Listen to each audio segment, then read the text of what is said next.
বৃষ্টিকে ধরতে না পেরে রাগে ফুসফুস করতে করতে নিজের বাসায় ফিরে গেল মাহিব। তারপর সেই বাটন ফোনটা বের করে কল দিল মাহবুরের নাম্বারে। মাহবুর ফোন রিসিভ করে রাগী গলায় বলল, হ্যালো মাহিব, তোমাকে আমি বলেছি না যখন তখন কল করবে না আমায়? রাখো তোমার কল করা ড্যাড, তুমি এই মুহূর্তে আমার সাথে দেখা করবে, নইলে আমি তোমার কাছে আসছি ড্যাড। না মাহিব না, তুমি ভুল করেও আমার কাছে আসবে না। তুমি সেই বাড়িটাই চলে এসো যেখানে এর আগে তোমায় আমি নিয়ে গিয়েছিলাম। আমিও আসছি, তবে খুব সাবধানে, কেউ যেন না দেখে বা না বোঝে। ওকে ড্যাড, বাট জলদি আসো। কথাটা বলে ফোন কেটে দিল মাহিব। তারপর রক্ত লাল চোখের দাঁতের দাঁত চেপে বলল, ভুল করেছো চাঁদনি, অনেক বড় ভুল করেছো তুমি ওই শ্রাবণকে ভালোবেসে। এই ভুলের মাসুল তো তোমায় দিতেই হবে চাঁদনি, দিতেই হবে তোমায়। তুমি যদি এই মাহিনীর না হও তাহলে আর কারো হওয়ার অধিকার নেই তোমার চাঁদনি। আমি আর কারো হতে দিব না তোমাকে। এবার তোমার আমি এমন হাল করব যে তুমি লোকের সামনে মুখ দেখাতেও লজ্জা বোধ করবে। ভালোবাসা দিয়ে নয়, রাগ আর জেদ দিয়ে এবার আমি তোমায় দখল করব চাঁদনি, রেডি থাকো তুমি। কথাগুলো বলে সেই পুরনো বাড়িটার উদ্দেশ্যে বেরিয়ে পড়ল মাহিব। আর মাহবুরও রওনা দিল ওই দিক থেকে। এদিকে বৃষ্টি খাটে বসে আছে আর বৃষ্টির কোলে মাথা রেখে বৃষ্টির কোমর জড়িয়ে ধরে ঘুমিয়ে আছে শ্রাবণ। শ্রাবণকে একদম নিষ্পাপ লাগছে দেখতে। ঘুমালে নাকি মানুষের বাচ্চা রূপটা বেরিয়ে আসে। শ্রাবণকে দেখতেও একদম বাচ্চাদের মতন লাগছে। বৃষ্টি শ্রাবণের মাথায় বিলি কেটে দিচ্ছে আর মনে মনে ভাবছে,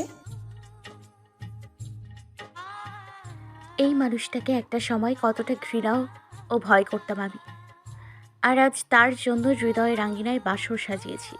কতটা ভালোবেসে ফেলেছি তাকে আমি। আসলে এই ভালোবাসা জিনিসটা কি, যার জন্য মানুষ এতটা পাগল হয়? ভালোবাসা যাই হোক না কেন, আমি শুধু জানি আমি আমার এই ড্যান্সার্স লাভারকে অনেক ভালোবাসি। তাকে ছাড়া বেঁচে থাকার পসিবল নয় আমার জীবনে। কথাগুলো ভেবে মুচকি এসে শ্রাবণের কপালে চুমু এঁকে দিল বৃষ্টি। সাথে সাথে শ্রাবণ চোখ বন্ধ করে রেখেই বলে উঠল, চুরি করে আদর করা ঠিক নয়, আদর করতে হলে সামনাসামনি করো। শ্রাবণের কথা শুনে বড় বড় চোখ করে তাকালো বৃষ্টি। তারপর তুতলিয়ে বলল, আপনি এখনো ঘুমাননি? এভাবে আমার দিকে তাকিয়ে থেকে চোখ দিয়ে আমায় গিলে খেলে আমি ঘুমাবো কি করে? তার উপর আবার বাচ্চাদের মতো কপালে চুমু দিচ্ছ, বলে আর কি চুমু দেওয়া জায়গা পেলে না? চোখ বন্ধ করে রেখেই বলল শ্রাবণ। শ্রাবণের কথা শুনে বৃষ্টি লজ্জা মাখা হাসি দিয়ে রাগ দেখিয়ে বলল, আপনি সত্যি খুব খারাপ, লুচু একটা ছেলে আপনি।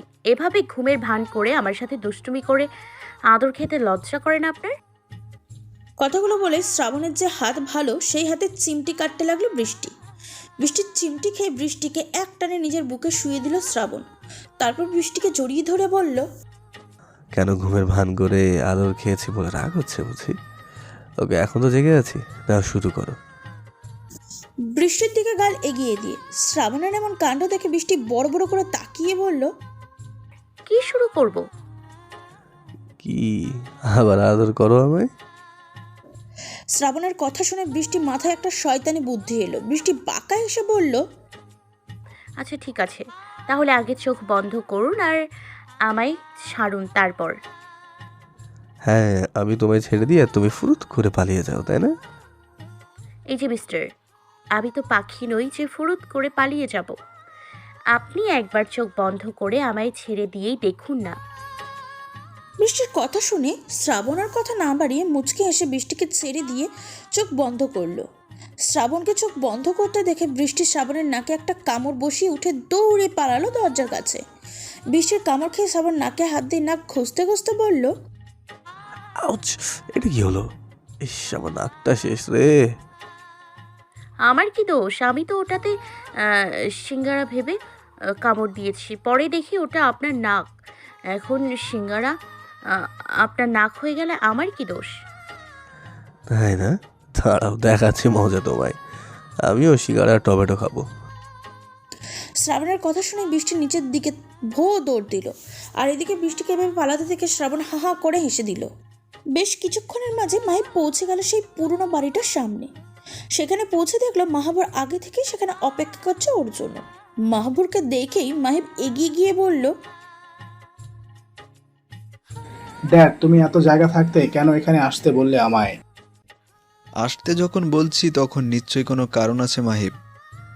এখন কথা না বাড়িয়ে কেউ দেখার আগে ভিতরে চলো আমার সাথে।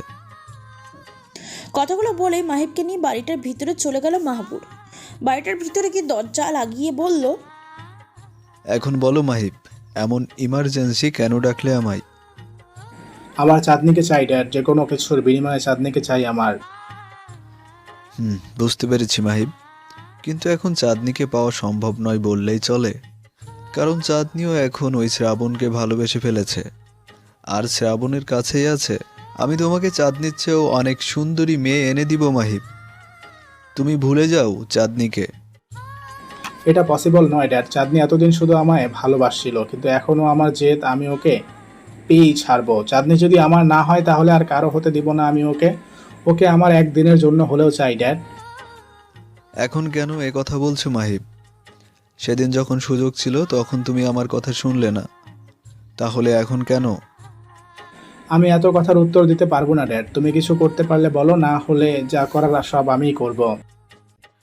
মাথা গরম করো না মাহিব, তুমি আমার একমাত্র ছেলে।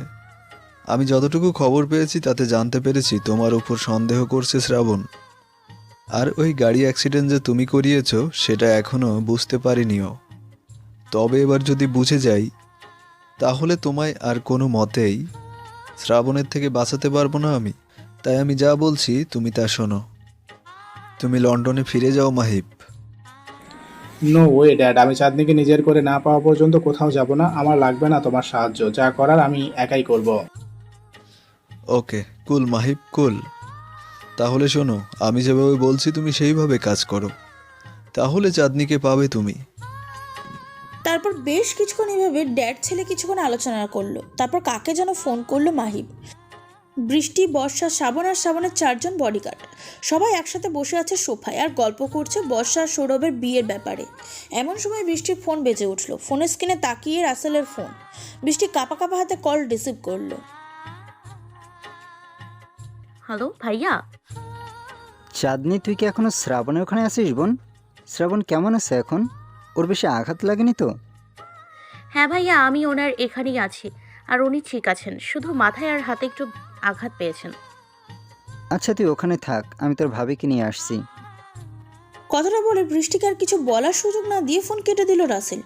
বৃষ্টি ফোন ডাকতেই শ্রাবণ বৃষ্টিকে উদ্দেশ্য করে জিজ্ঞাসা করলো, কে ফোন করেছিল বৃষ্টি? রাসেল ভাইয়া নাকি? হ্যাঁ, রাসেল ভাইয়া ফোন করেছিল, বলল ভাবিকে নিয়ে এখানে আসছে। ও, কিন্তু হঠাৎ রাসেল ভাইয়ার ব্যবহার তো চেঞ্জ হলো কি করে? উনি তো তোমায় দিয়ে ডিভোর্স পেপারে সাইন করাতে চেয়েছিলেন আজকে, তাহলে হঠাৎ এখন আমার প্রতি এত খেয়াল করার কারণ? ব্যাপারটা তো ঠিক হজম হচ্ছে না আমার। তো আপনার কথা জিজ্ঞেস করলো ভাইয়া। আপনি কি আমার ভাইয়াকে সন্দেহ করছেন শ্রাবণ?